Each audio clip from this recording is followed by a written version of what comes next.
Hi everyone, welcome to Navneet IAS academy. So हम यहाँ पे क्लास 7 का जो एनसीईआरटी हिस्ट्री का कोर्स है उसे हमने यहाँ पे स्टार्ट किया था, जो कि एक कॉम्प्रिहेंसिव कोर्स है।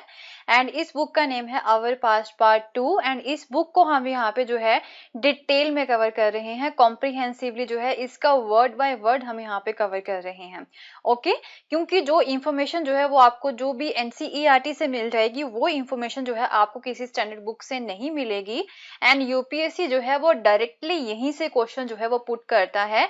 And each and every word को हम यहाँ पे डिटेल से कवर कर रहे हैं, राइट। सो एनसीईआरटी जो है वो आपका फाउंडेशन क्रिएट करने के लिए, आपका बेस क्रिएट करने के लिए काफी ज्यादा इंपॉर्टेंट है, जैसे कि मैं जो है बार बार बोलती ही रहती हूँ, राइट। तो ये जो क्लास 7 की जो एनसीईआरटी है आवर पास पार्ट 2 हिस्ट्री की, इसके जो है हमने यहाँ पे ऑलरेडी 3 चैप्टर्स कंप्लीट कर लिए हैं। दिल्ली सुल्तान्स के बारे में भी पढ़ा था एंड इसमें हम जो है मिडीवल हिस्ट्री के बारे में पढ़ रहे हैं, राइट। जैसे कि आप जानते ही हो that we are discussing about the medieval history. And जो है यहाँ पे हमने दिल्ली सुल्तान्स तक जो है कवर कर लिया था। And in our previous video we had also started the chapter number 4, जिसमें जो है हमने मुगल एम्पायर के बारे में जो है पढ़ना स्टार्ट किया था। तो मुगल जो डायनेस्टी है, राइट, मुगल डायनेस्टी के जो रूलर्स हैं, इंपॉर्टेंट रूलर्स हैं, उनके बारे में भी हमने पढ़ा था अपनी प्रीवियस वीडियो में। एंड किस तरह से जो है वो अपने रूल को एक्सपेंड करते हैं all over the sub continent, जो है वो अपनी एम्पायर को किस तरह से एडमिनिस्टर करते हैं, उनका एडमिनिस्ट्रेशन का तरीका क्या था, वो सारी चीजें हमने यहाँ पे कवर की थी। एंड उसी एडमिनिस्ट्रेशन के बारे में जो है कुछ और इम्पॉर्टेंट टॉपिक्स जो हैं, राइट, वो आज हम यहाँ पे कवर करेंगे, जो कि काफी ज्यादा, राइट, काफी ज्यादा इंपॉर्टेंट है from the exam point of view. क्योंकि काफी बार जो है लॉट्स ऑफ क्वेश्चन जो है वो इन टॉपिक्स में से जो है डायरेक्टली जो है वो यहाँ से पूछे गए हैं। Okay, and you can't afford to miss these topics, right. So we will continue with the same chapter, that is the 4th chapter, right. Mughal dynasty के बारे में ही हम यहाँ पे कवर करेंगे, और we can say that Mughal administration के बारे में जो है आज हम यहाँ पे डिटेल में देखेंगे। So this is the Telegram channel link. And इस पे जो है आपको डेली लेक्चर्स की जो पीडीएफ है, राइट, फ्री ऑफ कॉस्ट, वो आपको यहाँ पे मिलेगी। And the Hindu and Indian Express के जो daily news articles to read होते हैं, राइट, उसकी भी इंफॉर्मेशन जो है वो आपको इसी चैनल के ऊपर मिलेगी। एंड इसका लिंक जो है वो नीचे डिस्क्रिप्शन में भी दे रखा है, डायरेक्टली वहां पे क्लिक करके आप इस चैनल को फॉलो कर सकते हो, right. So now let's continue with the same chapter, that is the chapter number 4। Mughals के बारे में हम यहाँ पे अभी पढ़ना कंटिन्यू करेंगे। ओके, तो अब मुगल्स ने जो है कुछ और इम्पोर्टेंट ऑफिशियल्स जो हैं वो यहाँ पे रखे हुए थे, क्योंकि इतना बड़ा रीजन था इनका, all over the sub continent इनका जो रूल है वो फैला हुआ था। तो ये जो है डायरेक्टली खुद जो है वो इतने पूरे सब कॉन्टिनेंट को कंट्रोल नहीं कर सकते थे, राइट। तो इसी की वजह से इन्होंने जो है काफी सारे ऑफिशियल्स जो हैं वो अपने अंडर रखे हुए थे, अलग अलग एरियाज को या फिर अलग अलग डिपार्टमेंट्स को कंट्रोल करने के लिए। उन्हीं में से जो कुछ ऑफिशियल्स थे वो थे मनसाबदार्स एंड दी जगीरदार्स, राइट। तो इन्हीं के बारे में हम यहाँ पे पढ़ेंगे, मनसाबदार्स कौन थे एंड जगीरदार्स कौन से थे। तो इनके बारे में जो है लॉट्स ऑफ क्वेश्चंस जो है वो यूपीएससी प्रीलिम्स में, देन स्टेट पीएससी में, राइट, या फिर कोई भी कॉम्पिटिटिव एग्जाम हो, वहां पे जो है ये डायरेक्टली यहीं से क्वेश्चन जो है, राइट, वो यहाँ पे जो है डायरेक्टली यहाँ से क्वेश्चन जो है वो पूछते हैं। And you can't afford to miss these topics. So यहाँ पे क्या होता है that as the empire expanded to encompass different regions, the Mughal recruited diverse bodies of people। अलग अलग लोगों को जो है इन्होंने रिक्रूट किया था। तो टर्किश नॉबल्स जो थे, जो कि जिन्हें हम तुरानीज बोलते हैं, जो कि टर्क से बिलोंग करते थे, राइट, तो उनको तो इन्होंने यहाँ पे रखा ही था, उन्हें तो इम्पोर्टेंट ऑफिसेज यहाँ पे दी थी। इसमें जो है ईरानीज भी आ जाते हैं, इंडियन मुस्लिम्स को भी इन्होंने रिक्रूट किया था, अफगान्स, राजपूत्स, मराठास एंड कुछ और ग्रुप्स जो हैं, इन सभी को जो है इन्होंने यहाँ पे रिक्रूट किया था। Okay, and those who join the Mughal service, जो पर्सन यहाँ पे मुगल सर्विस को ज्वाइन करता है उन्हें जो है क्या बोला गया था, दे वर इनरोल्ड एज ए मनसाबदार। जो भी पर्सन यहाँ पे मुगल की सर्विस को इनरोल करता है, दे वर इनरोल्ड एज अ मनसाबदार्स। ओके, अब ये मनसाबदार्स क्या होते हैं? तो जो टर्म मनसाबदार है वो एक ऐसा इंडिविजुअल पर्सन होता है जिसके पास एक मनसाब होता है। ओके, अब ये मनसाब क्या है, राइट, मनसाब जो होता है वो एक रैंक होता है, या फिर जिसे हम पोजीशन बोल सकते हैं। ओके, उनके एडमिनिस्ट्रेशन में ये जो मनसाब है एक रैंक होता है, ओके, या फिर एक पोजीशन होती है जिसे हम क्या बोलते हैं, जिसे हम जो है मनसाब ही बोलते हैं, राइट। तो it was a grading system, ये जो रैंकिंग सिस्टम है या फिर पोजीशन देनी जो होती है ये ग्रेड के अकॉर्डिंग ही था, ग्रेडिंग सिस्टम था जो कि मुगल्स के द्वारा जो है फिक्स किया जाता था। मीन एक पर्सन जो है सपोज उसका यहाँ पे एडमिनिस्ट्रेशन में रैंक 1 है एंड उसकी जो सैलरी है, ओके, उसकी सैलरी जो रैंक 1 का पर्सन है उसकी सैलरी कितनी होगी, उसकी क्या रिस्पॉन्सिबिलिटीज होंगी, राइट, एंड उसकी जो है एक तरह से मिलिट्री रिस्पॉन्सिबिलिटीज कौन सी होंगी, वो जो है उसके रैंक के अकॉर्डिंग ही यहाँ पे सेट किए जाते थे।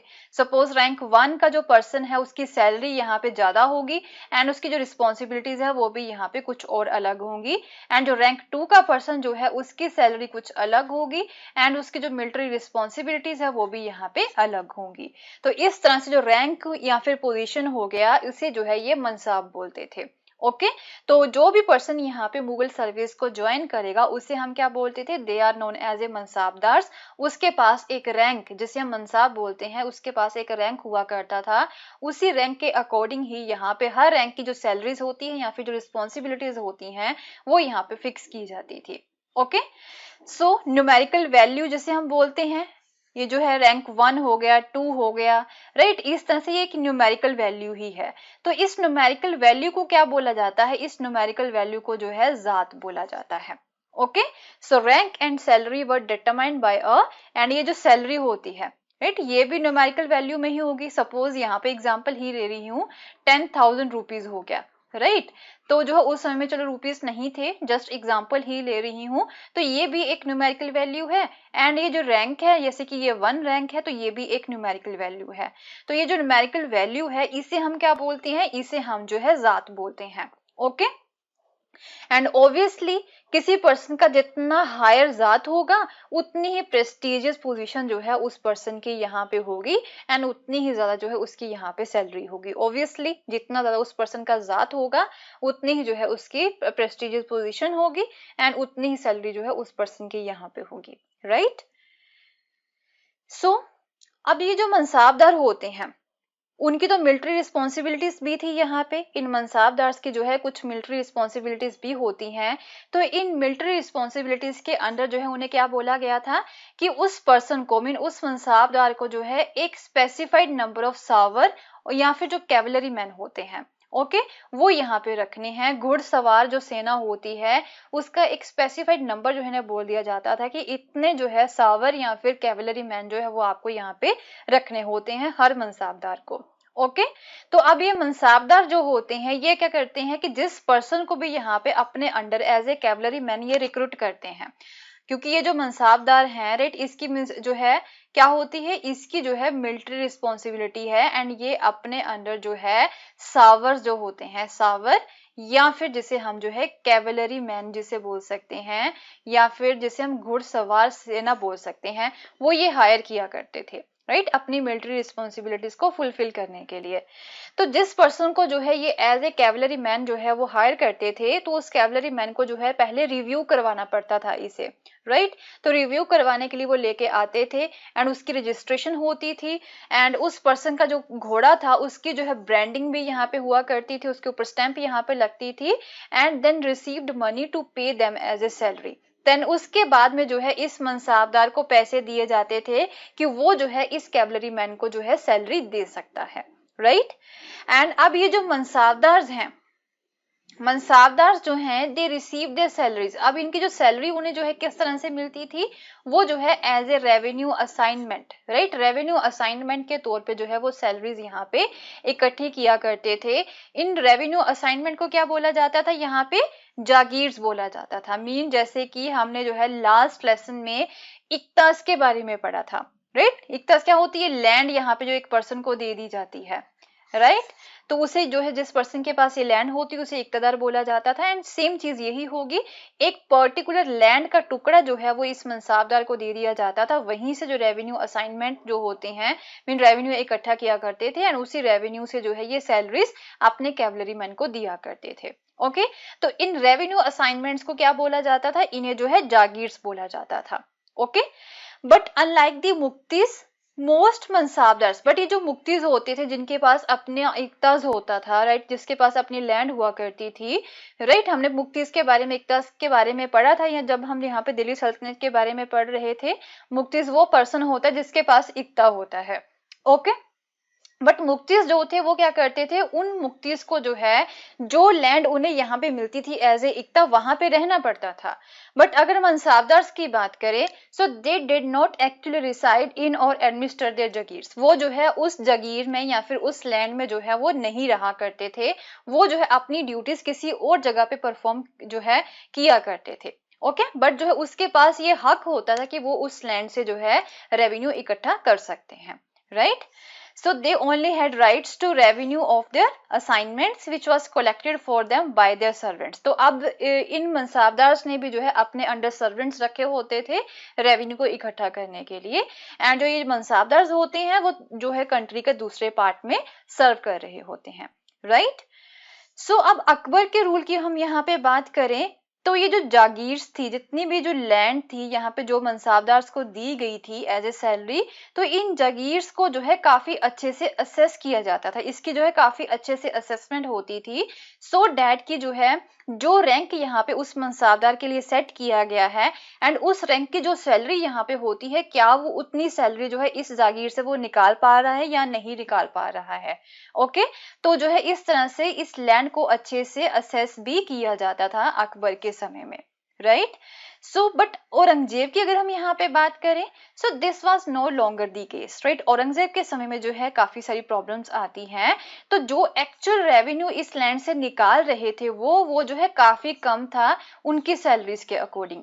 मीन जो है सपोज यहाँ पे 4 जात का या फिर 4th रैंक का एक पर्सन है, एक मनसाबदार है, उसकी जो सैलरी है, राइट, वो यहाँ पे हम बोल दें अप्रोक्सीमेटली जो है, एग्जाम्पल ही ले रही हूँ, 40,000 रुपीज जो है वो बनती है उसके रैंक के अकॉर्डिंग। बट जो लैंड उसे यहाँ पे दी गई है जिससे वो जो है पैसे निकाल रहा है, तो वहां उस लैंड से जो उसे रेवेन्यू ओनली जो है वो 30,000 ही निकाल पा रहा है। तो ये सिचुएशन यहाँ पे औरंगजेब के समय में जो है वो पैदा हो जाती है। क्योंकि ऐसा क्या रीजन था, औरंगजेब के समय में ऐसी सिचुएशन क्यों पैदा होती है? There was also a huge increase in the number of मनसाबदार्स, क्योंकि जो नंबर ऑफ मनसाबदार्स थे इनके समय में वो काफी ज्यादा बढ़ जाते हैं, एंड हर मनसाबदार को अब यहाँ पे लैंड देनी थी, एक जागीर यहाँ पे देनी थी, so which mean a long wait before they received a jagir, right. तो कई बार तो इन मनसाबदार्स को जो है जागीर ही नहीं मिलती थी, अब जो है उन्हें अलॉट ही नहीं की जाती थी जागीर, जिससे उन्हें जो है यहाँ पे सैलरी निकालनी थी। Okay, so these and other factors create a shortage in the number of jagirs. तो यहाँ पे क्या रहता है कि जो जागीर्स होती हैं वो ही जो है उसकी शॉर्टेज यहाँ पे पड़ जाती है, तो मनसाबदार की नंबरिंग यहाँ पे ज्यादा बढ़ जाती है, बट लैंड इनके पास इतनी अवेलेबल नहीं थी जिससे जो है वो as a Jagir in person को दे सकते थे। ओके, सो अब क्या होता है, ऑब्वियसली जब ऐसी सिचुएशन यहाँ पे अराइज हो गई है, तो ये जो पर्सन जिसकी सैलरी यहाँ पे 40,000 के अकॉर्डिंग होनी चाहिए थी, बट जो है वो 30,000 अप्रोक्सीमेटली जो है निकाल पा रहा है, तो वो जो है करप्शन ही यहाँ पे करेगा, एंड वो ज्यादा से ज्यादा जो है रेवेन्यू लोगों से इकट्ठा करने की कोशिश करता है, तो 10,000 जो है वो एक्स्ट्रा यहाँ पे निकालने की कोशिश करता है। Okay, so as a result, many Jagirdar try to extract as much revenue as possible while they had a Jagir. जब उनके पास जगीर आती है तो वो ज्यादा से ज्यादा जो है रेवेन्यू इकट्ठा करने की कोशिश करता है। तो औरंगजेब जो है वो इस तरह की डेवलपमेंट्स को जो है कंट्रोल नहीं कर पाता है अपने रूल के लास्ट ईयर्स में, एंड जिसकी वजह से ये जो पीजेंट्स होते हैं देयरफॉर सफर ट्रिमेंडसली, राइट। तो सबसे ज्यादा नुकसान किन्हें देखना पड़ता है, जो किसान थे, जो पीजेंट्स थे, जो यहाँ पे लैंड रेवेन्यू दे रहे थे यहाँ पे मनसाबदार्स को, वो उन्हें जो है ज्यादा लैंड रेवेन्यू यहाँ पे देना पड़ता है, उन्हें जो है ज्यादा सफर यहाँ पे होना पड़ता है, राइट। सो नेक्स्ट अब जो टॉपिक है वो है जब्त एंड जमींदार्स। तो अब ये जब्त क्या होता है एंड जमींदार्स क्या होता है, this is also important from the exam perspective. So the main source of income available to the Mughal rulers.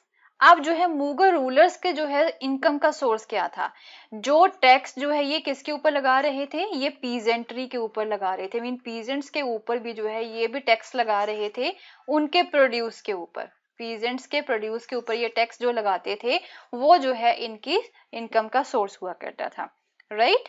तो इन मोस्ट प्लेसेस ये जो पीजेंट्स थे, राइट, वो किन्हें टैक्स पे करते थे? वो जो है जो रूरल इलाइट्स होते हैं, मीन विलेज के जो हेडमैन होते हैं या फिर जो लोकल चीफ होते हैं, उन्हें वो टैक्स प्रोवाइड करवा देते थे कि आप हमारा जो बनता है टैक्स हमसे ले जाइए एंड आप जो है राजा को दे दीजिए। ओके, तो ये जो रूरल इलाइट्स होते हैं या फिर विलेज हेडमैन होते हैं या फिर लोकल चीफ होते हैं, सो ये क्या थे? ये मिडिल मैन के तौर पे काम किया करते थे for the Mughal rulers and the peasants, right. So the Mughal used one term zamindars to describe all the intermediaries. तो ये जो मिडिल मैन यहाँ पे हुआ करते थे, मीन ये पीजेंट है जिसने यहाँ पे टैक्स पे करना है, एंड ये यहाँ पे किंग है आपके, जिसे जो है टैक्स यहाँ पे चाहिए, राइट। तो ये जो पीजेंट है वो तो उसके पास इतना टाइम नहीं है कि वो जो है टैक्स लेके खुद राजा के पास जाए, तो डेट इज वाई किंग ने क्या किया, यहाँ पे जो इंटरमीडियरीज होते हैं वो हायर कर लिए थे, राइट। ये जो है ये टैक्स कलेक्ट करने का जो काम होता है फ्रॉम दी पीजेंट्स, वो जो है जो विलेज के जो हेडमैन होते हैं उन्हें यहाँ पे दे दिया था। तो ये जो इंटरमीडियरीज हैं, ये जो विलेज हेडमैन हो गए या फिर लोकल चीफ हो गए, तो इनके लिए जो है एक वर्ड यहाँ पे यूज किया गया था, वो कौन सा था? वो था जमींदार। ओके, ऑब्वियसली ये जो मिडिल मैन थे ये रिच लोग ही हुआ करते थे, लोकल हेडमैन हुआ करते थे विलेजेस के, या फिर ये पावरफुल चीफ हुआ करते थे, तो इनके पास अपनी जमीन भी हुआ करती थी, तो इनके लिए जो है जमींदार वर्ड यहाँ पे यूज किया गया था, राइट। तो अकबर के रेवेन्यू मिनिस्टर थे, this thing is also important, this fact is also important. Akbar के रेवेन्यू मिनिस्टर थे Todarmal.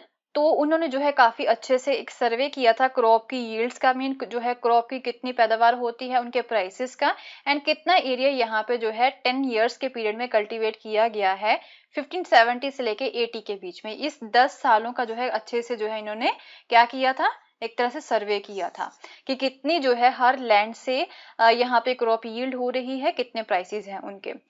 So on the basis of this data, तो ये जो सर्वे यहाँ पे किया गया था, इस डाटा के बेस पे जो है टैक्स यहाँ पे फिक्स किया जाता है on the each crop in a cash. And ये जो टैक्स है वो जो है किस तरह से देते थे, ये जो पीजेंट है वो जो टैक्स है वो जो है कैश में यहाँ पे किया करते थे।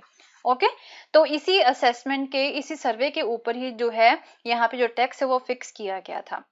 सो अब हर प्रोविंस जो था, यहाँ पे राजा का जो एरिया है उसका जो हर प्रोविंस होता है, मीन एक बड़ा प्रोविंस है यहाँ पे, राजा के अंदर जो एरिया उसका एक ये छोटा सा प्रोविंस हो गया, ये दूसरा प्रोविंस हो गया, राइट। तो हर प्रोविंस को जो है उसे छोटे छोटे रेवेन्यू सर्कल्स में, जैसे ये छोटे छोटे रेवेन्यू सर्कल्स में इन्होंने यहाँ पे डिवाइड किया हुआ था। ये हम बोल सकते हैं this one is a one revenue circle, this one is a next revenue circle. तो ये प्रोविंस 1 है एंड ये प्रोविंस 2 है, एंड यहाँ पे इनके बीच में जो है ये छोटे छोटे रेवेन्यू सर्कल्स जो है वो यहाँ पे बनाए गए हैं। तो हर प्रोविंस को जो है छोटे छोटे रेवेन्यू सर्कल्स में इन्होंने डिवाइड किया था, एंड उनका हर रेवेन्यू सर्कल का जो है एक शेड्यूल बनाया गया था कि आपको जो है इंडिविजुअल क्रॉप्स के लिए कितना रेट यहाँ पे करना है। ओके, तो ये जो रेवेन्यू सिस्टम था, राइट, इस तरह के रेवेन्यू सिस्टम को हम क्या बोलते हैं, this is known as a zabt, right. So it was prevalent in those areas where the Mughal administrators could survey the land and keep very careful account। तो ये जो जब्त वाला इनका जो रेवेन्यू सिस्टम था, मीन जो है पहले केयरफुली सर्वे करना, राइट, एंड उसी डाटा के अकॉर्डिंग यहाँ पे जो टैक्स है, राइट, वो सेट करना, राइट, एंड देन उसके बाद में जो है हर प्रोविंस को छोटे छोटे पार्ट्स में डिवाइड कर देना, एंड उन जो है उन एरियाज का जो है एक यहाँ पे उनके लिए ये बना दिया जाता था कि आपको कितना यहाँ पे टैक्स पे करना है, तो इसे हम जब्त बोलते हैं। तो ये जो जब्त रेवेन्यू सिस्टम है, ये जो है वही जगह पे उन्हीं एरियाज में जो है ये प्रिवेलेंट था जिस एरिया में जो मुगल एडमिनिस्ट्रेटर है अच्छे से सर्वे कर सकते थे, एंड जो है वहां पे केयरफुल अकाउंट्स को जो है वो कीप कर सकते थे। बट जो दूर वाले प्रोविंसेस थे, जैसे कि गुजरात एंड बंगाल हो गया, वहां पे ये चीजें पॉसिबल नहीं थी, right. So in some areas the zamindars exercise a great deal of power. तो कुछ ऐसे एरियाज थे यहाँ पे जो जमींदार होते हैं, ओके, जो मिडिल मैन थे, जो जमींदार होते हैं, उनके पास ज्यादा पावर होती है, एंड बट कई बार तो मुगल एडमिनिस्ट्रेटर्स भी ऐसे थे, जो मुगल्स ने यहाँ पे एडमिनिस्ट्रेटर्स को हायर किया हुआ था, वो भी जो है इन लोगों को एक्सप्लॉइट किया करते थे, जिसकी वजह से ये जो जमींदार हैं वो भी विद्रोह करना स्टार्ट कर देते हैं। राइट। एंड समटाइम जो जमींदार थे वो पीजेंट्स के साथ जो है वो मिल जाते हैं, जो कि सेम कास्ट से बिलोंग करते थे, एंड वो जो है मुगल अथॉरिटी के खिलाफ विद्रोह करना स्टार्ट कर देते हैं। राइट। तो एंड जो था यहाँ पे 17th सेंचुरी के एंड में जो है पीजेंट रिवोल्ट्स काफी ज्यादा हमें देखने को मिलते हैं, जिसकी वजह से मुगल एम्पायर की जो स्टेबिलिटी है उसे जो है चैलेंज देखने को मिलता है। राइट। सो नेक्स्ट है अब हमारे पास अकबरनामा एंड एई अकबरी। तो अकबर ने क्या किया था कि अकबर ने अपने एक क्लोज फ्रेंड या फिर उनके कोर्ट में वो काम किया करते थे, उनका नेम था अबुल फजल, एंड उन्हें बोला था कि आप जो है मेरे रूल की एक हिस्ट्री लिखिए। तो अकबर ने जो है उसकी 3 वॉल्यूम, अकबर ने जो है सॉरी ये अबुल फजल ने जो है उसकी 3 वॉल्यूम जो होते हैं अकबर की हिस्ट्री के, वो यहाँ पे लिख दिए थे। मीन 3 बुक्स जो होती हैं वो यहाँ पे अकबर के रिगार्डिंग जो है या फिर अकबर के रूल के रिगार्डिंग जो है वो यहाँ पे लिखी थी। राइट। तो जो फर्स्ट वॉल्यूम है, जो फर्स्ट बुक है, तो उसमें जो है अकबर के जो एंसेस्टर्स हैं उसके बारे में इंफॉर्मेशन दे रखी है। जो सेकंड बुक है इसमें जो अकबर के रूल में जो भी इवेंट्स हुए थे, जो भी उनकी वॉर्स वगैरह हुई थी, राइट, उसके बारे में जो है इंफॉर्मेशन है। एंड देन जो थर्ड वॉल्यूम है वो है एई अकबरी। थर्ड वॉल्यूम को जो है एई अकबरी बोला जाता है। एंड इसमें जो है अकबर का जो एडमिनिस्ट्रेशन है, उसका हाउस होल्ड है, आर्मी या फिर जो रेवेन्यू एंड उसके एम्पायर का जो ज्योग्राफी है उसके बारे में इंफॉर्मेशन जो है वो दे रखी है। So this thing is also very very much important from the exam perspective. Okay. And यही अकबरी में जो है जो ट्रेडिशंस एंड कल्चर थे यहाँ पे लोगों के, इंडिया के लोगों के, उसके बारे में इंफॉर्मेशन जो है वो दे रखी है। And the most interesting aspect क्या है ए अकबरी का डैट, इसमें जो है काफी अच्छे से जो एक स्टैटिस्टिकल डिटेल जो है वो दे रखी है कि कितनी क्रॉप्स थी उस समय में, कितनी यील्ड हुआ करती थी, प्राइसेस किस तरह के थे, वेजेस किस तरह के थे, रेवेन्यूज किस तरह के थे।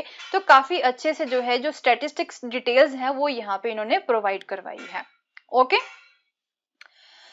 सो अब अकबर की पॉलिसीज की एक थोड़ी सी क्लोजर लुक हम यहाँ पे देख लेते हैं, उनकी क्या क्या पॉलिसीज थी।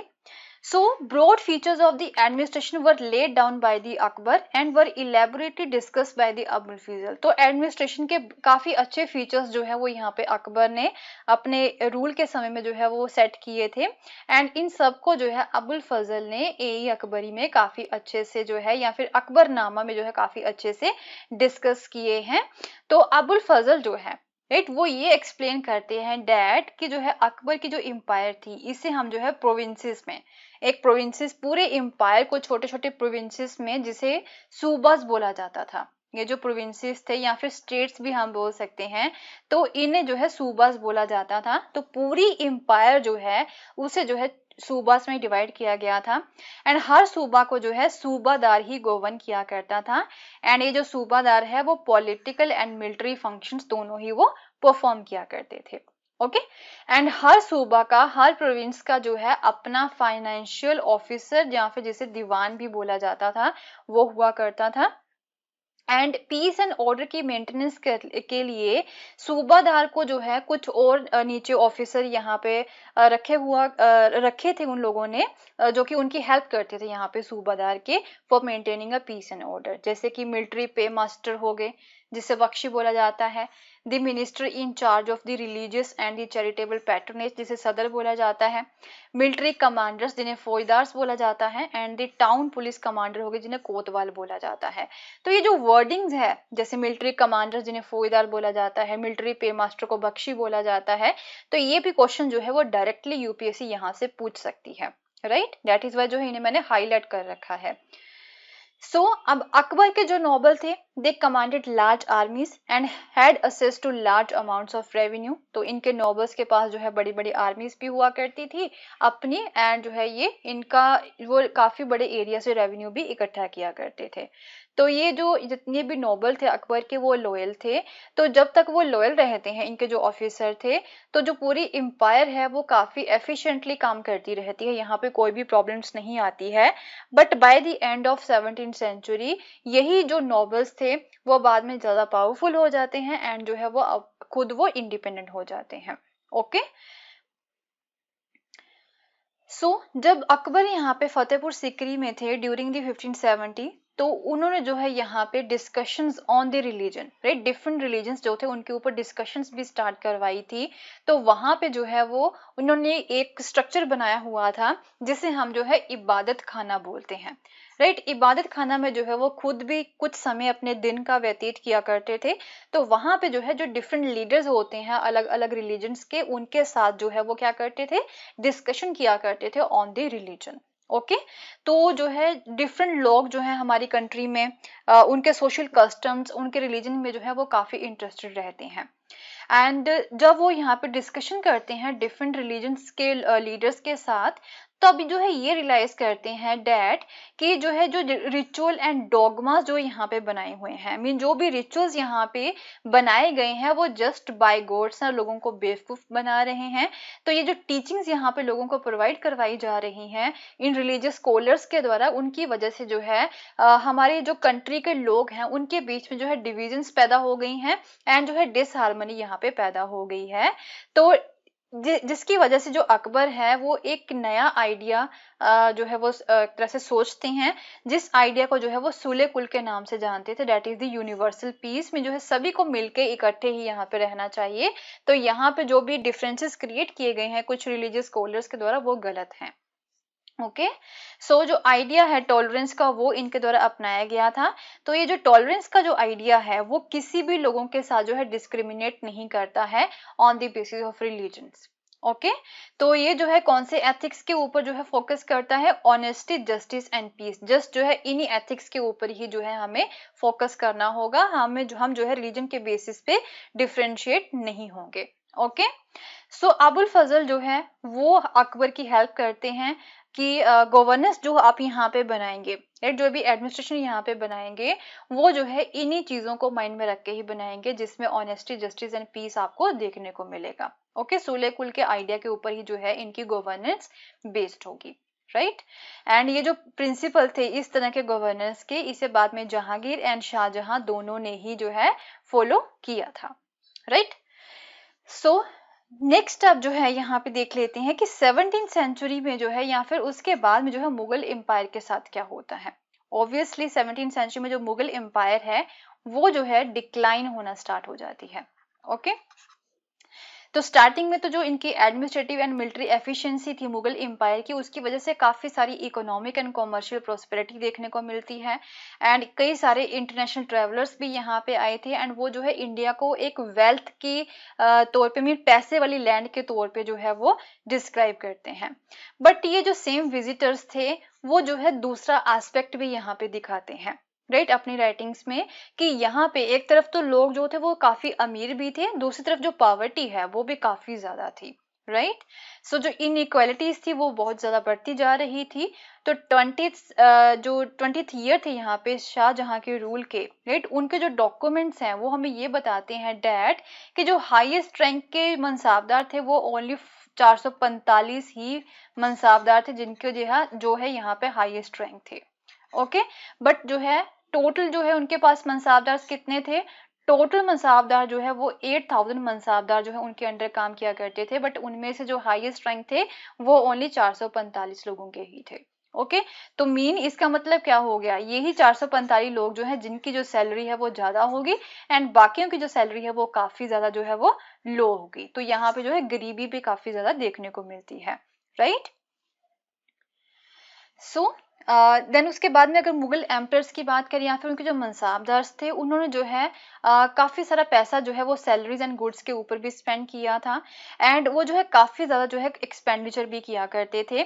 तो इसी पैसे की वजह से, इसी खर्चे की वजह से जो आर्टिजन्स एंड जो पीजेंट्री थी, जो आर्टिजन्स या फिर जो पीजेंट्स हैं, इन लोगों को, इन मनसाबदार्स को, इन मुगल एम्परर्स को जो है चीजें सप्लाई किया करते थे, गुड्स एंड प्रोड्यूस यहाँ पे सप्लाई किया करते थे, उन्हें तो बेनिफिट होता था क्योंकि जो है ये लोग खर्चा कर रहे थे, उनके पास पैसे आ रहे थे। So, but the scale of revenue collection left very little for the investment in the hand of primary producers, the peasants and the artisans. But जो primary peasants होते हैं, जो actual वाले peasants होते हैं, ये वाली जो peasantry थी ये तो middle peasantry थी, middle man ही थे, right? But actual में जो खेतों में यहाँ पे काम कर रहे हैं उनके पास काफी कम पैसा आता था। ओके तो इनके पास जो है जस्ट अपना जो डेली खाना है राइट वो भी बड़ी मुश्किल से वो जुटा पाते थे एंड जो टूल्स एंड सप्लाईज उन्हें यहाँ पे चाहिए थी प्रोडक्टिविटी को इंक्रीज करने के लिए वो भी चीजें वो खरीद नहीं पा रहे थे right. So, the enormous wealth and resources commanded by the Mughal elite made them an extremely powerful group of the people in the late 17th century. तो ये जो काफ़ी ज़्यादा wealth थी उनके पास, काफ़ी सारे resources थे, तो मुगल इलाइट के पास जो थे, जो भी यहाँ पे मनसाबदार थे, तो वो जो है बाद में जाके काफ़ी ज़्यादा पावरफुल ग्रुप भी बन जाते हैं. मीन ये जो मनसाबदार थे जिन्हें हाईएस्ट रैंक यहाँ पे दिए गए थे या फिर जो कुछ नोबल्स हैं जिन्हें हाईएस्ट रैंक्स यहाँ पे दी जाते हैं, वो जो है उनके पास ज़्यादा पैसा आ जाता है लेट 17th सेंचुरी में, तो बाद में जाके जो है वो काफ़ी ज़्यादा पावरफुल ग्रुप भी बन जाते हैं. तो मुगल एम्परर जो थे राइट उनकी अथॉरिटी यहाँ पे डाउन होती जाती है. तो ये जो सर्वेंट्स थे उनके, ये जो मनसाबदार थे, वो जो है यहाँ पे पावरफुल सेंटर बन जाते हैं पावर के इन दी रीजन्स. तो वो जो है अपने अलग अलग स्टेट्स जो है वो यहाँ पे बना लेते हैं, नई डायनेस्टीज जो है वो यहाँ पे बना लेते हैं. एंड जैसे कि हैदराबाद एंड अवध हम बोल सकते हैं, तो ये जो मनसाबदार थे वो अलग हो जाते, वो इंडिपेंडेंट हो जाते हैं एंड अपनी अलग प्रोविंसेस ही वो बना लेते हैं. बट हाउएवर जो है वो मुगल एम्पर को अपना उनकी अथॉरिटी को जो है वो रिकॉग्नाइज करते ही हैं, वो उन्हें अपना मास्टर मानते ही हैं. But by the 18th century, the provinces of the empire had consolidated their independent political identities. But 18th century में जाके ये जो सारे provinces थे वो totally independent हो जाते हैं, तो अपनी independent political identities जो है वो यहाँ पे बना लेते हैं, right? So with this we have completed the chapter number 4 also, and in our next video we will start the chapter number 5. and यहाँ पे हमने third chapter and fourth chapter में जो है दिल्ली सुल्तान्स के बारे में एंड मुगल्स के बारे में पढ़ा है.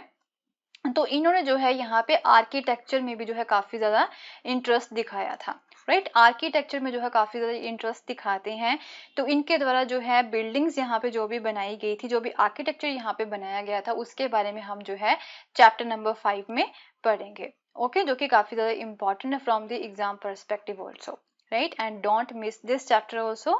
सो अगर आपको मेरा कोर्स पसंद आया तो इसे शेयर करना ना भूलें, and don't forget to subscribe my channel and don't forget to press the bell icon so that you can get the notification whenever I upload a new video.